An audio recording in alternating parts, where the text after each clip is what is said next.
Bonjour YouTube, aujourd'hui je vous propose les 5 raisons pour lesquelles j'ai décidé de faire mon retour au pays, en République démocratique du Congo. Première raison, le climat.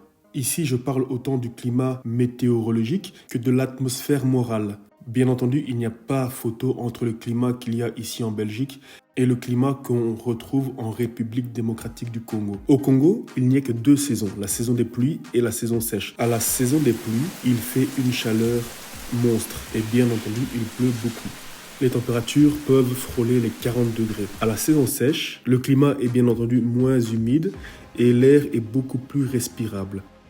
Les mois de juillet et août sont compris dans la saison sèche. C'est une des possibilités pour se rendre au Congo avec le climat le plus adéquat possible. Après avoir parlé du climat météorologique, un petit mot sur l'atmosphère morale qui, pour ma part, et ce n'est que mon avis personnel, l'atmosphère morale est bien entendu différente pour nous, diaspora, qui décidons de retourner au Congo.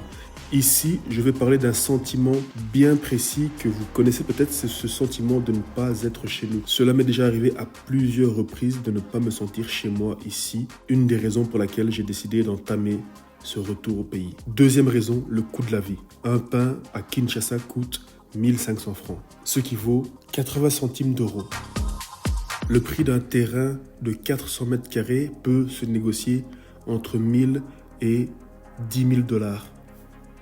Une habitation clé sur porte, 3 chambres, 2 salles de bain, avec un chantier de 12 mois, peut se négocier à 50 000 dollars.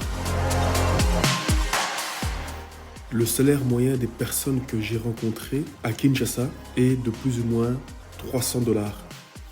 Une personne qui travaillait à l'administration gagnait effectivement 350 dollars, sachant qu'une aide à domicile gagne 100 dollars par mois. Troisième raison, la faune, la flore et les paysages spectaculaires. La RDC est célèbre pour ses vastes étendues de forêts tropicales, ses montagnes, ses lacs et ses rivières, y compris le fleuve Congo, le 2e plus grand fleuve du monde. La RDC est également connue pour sa faune diversifiée, y compris les gorilles des montagnes, les chimpanzés, les okapis et les éléphants de forêt, ainsi que les oiseaux rares. Quatrième raison, la culture. La RDC est connue pour sa musique, sa danse, son art, son artisanat et sa gastronomie, qui sont un mélange de traditions africaines et européennes, pour le meilleur et pour le pire. Musicalement, c'est vrai que la RDC domine la musique africaine. Vestimentairement parlant, on ne peut pas nier que le Congolais a quelque chose en plus. Les Congolais sont connus pour leur hospitalité chaleureuse et leur accueil de leurs visiteurs. Les visiteurs peuvent s'attendre à être accueillis avec des sourires et des bras ouverts dans de nombreuses communautés du pays. J'ai plusieurs fois été surpris à retrouver les enfants des voisins chez ma tante en train de regarder la télé, de manger ou de simplement s'amuser. Les portes sont rarement fermées et il n'est pas rare d'avoir comme invité pour le souper ou le dîner une personne dans le besoin qui demande à manger. Dernière raison et peut-être la plus importante, c'est une raison financière. Il faut savoir que le pays est en construction et qu'il ne demande qu'à accueillir des jeunes de la diaspora comme vous ou comme moi pour bâtir les Congos de demain.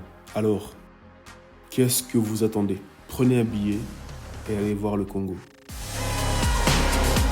Je vous remercie d'avoir pris le temps de regarder la vidéo. Dites-moi en commentaire les raisons qui vous ont poussé, vous, à entamer votre retour au pays, ou alors simplement les raisons qui vous freinent ou qui vous poussent à préférer un autre pays que le Congo. Je vous remercie et vous dis à la semaine prochaine.